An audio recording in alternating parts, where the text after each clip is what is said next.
The kitchen glowed in the dim light of twilight, shadows pressing softly against the windows. Rachel stood at the sink, hands lingering in warm, soapy water though the dishes were clean. She traced the rim of a plate, the silence around her heavy, not peaceful, but weighty like fog. The dishwasher hummed, the only sound in a home that had grown too quiet. Her husband, Mark, was in the living room, the TV flickering in the dark, but they hadn't spoken, truly spoken, in a long time. Their marriage hadn't broken with a fight. It had simply faded, worn down by time and distance. At 43, Rachel felt invisible in her own life. Mark was consumed with work, always late, always busy. She filled her days with errands and chores, going through the motions. They still shared a bed, but there was a chasm between them, his back always turned, his phone glowing on the nightstand. Once, their silence had been comfortable. Now it was cold. "Hey, Rachel," came a voice from the doorway. It was Jake, Mark's 24-year-old son from a previous marriage. He had just come by for the weekend, and Rachel hadn't expected how different he would seem. Taller, more confident, his grin warm. He held up a leather belt. "Think I broke this. Can you help?" "You're a grown man," she teased, drying her hands. He stepped closer, holding the belt out. It stuck. Their fingers brushed as she took it. A jolt passed through her, sharp and unexpected. She focused on the buckle, tugging at the leather as he stood close. His breath brushed her shoulder, the scent of him light but intoxicating. When the buckle finally gave way with a snap, his jeans slipped slightly. He laughed, adjusting them, but her eyes lingered a second too long. When their eyes met, something shifted. "Guess it's beyond saving," she murmured. "Yeah," he replied softly. She turned away, the dish towel clutched in her hand. "I should finish cleaning up." That night, lying next to Mark, she couldn't sleep. She stared at the ceiling, heart racing with thoughts of Jake, his laugh, his presence, the nearness of him. She told herself it was nothing, that she was just lonely. But something had changed, and denying it felt like lying to herself. Over the next few days, the air around Jake felt charged. He stood a little closer, his touch lingered a little longer. One morning, he reached over her to grab a mug, his chest brushing her back. Another night, he walked into the room barefoot, hair still damp from a shower, asking what she was reading. These weren't bold moves, but they added up. Then came the storm. Mark was out of town at a conference. Rain lashed the windows. Thunder echoed through the house. Rachel sat curled on the couch with a book she wasn't reading, the silence pressing in too tightly. Then Jake appeared with 2 mugs of tea. "You didn't have to," she said. "Felt like it," he replied, settling beside her. Not across the room, but under the same blanket. When thunder cracked and she flinched, he glanced at her. "Not a fan of storms?" "It's not the storm. It's the silence." He looked at her, steady. "Is it the house that's quiet or you?" She turned toward him slowly.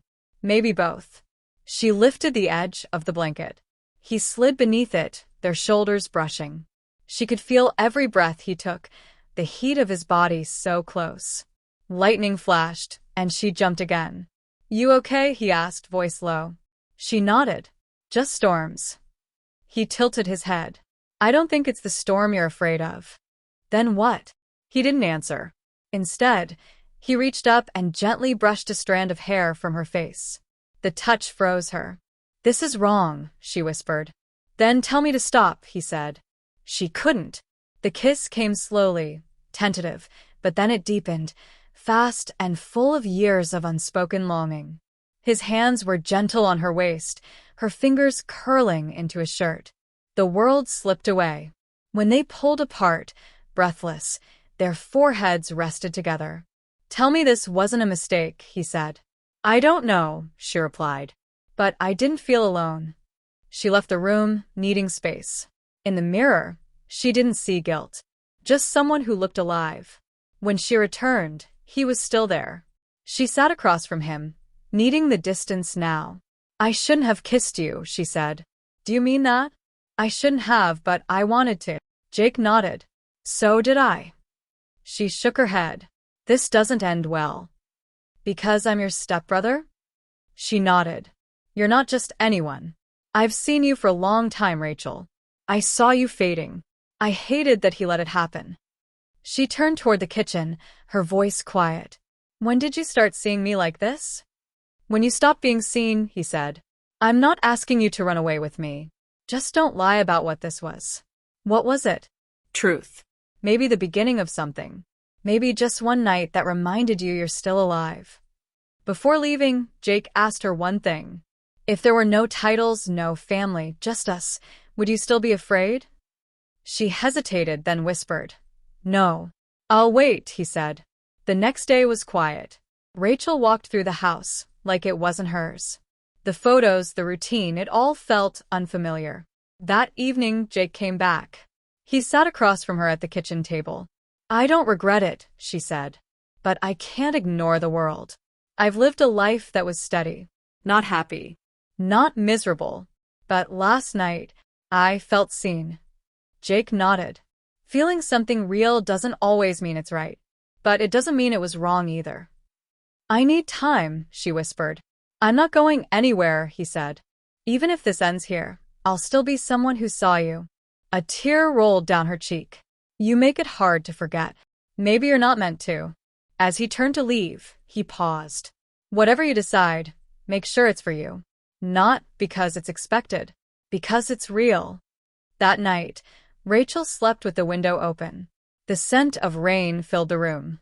She dreamed of a coffee cup, a warm porch, a hand reaching for hers, not possessive, just steady. She didn't know if it was Jake's, but she knew she wouldn't go back to a life where she disappeared. This story isn't just about love or betrayal. It's about what happens when someone finally sees you, and about choosing honesty, even when the truth is complicated.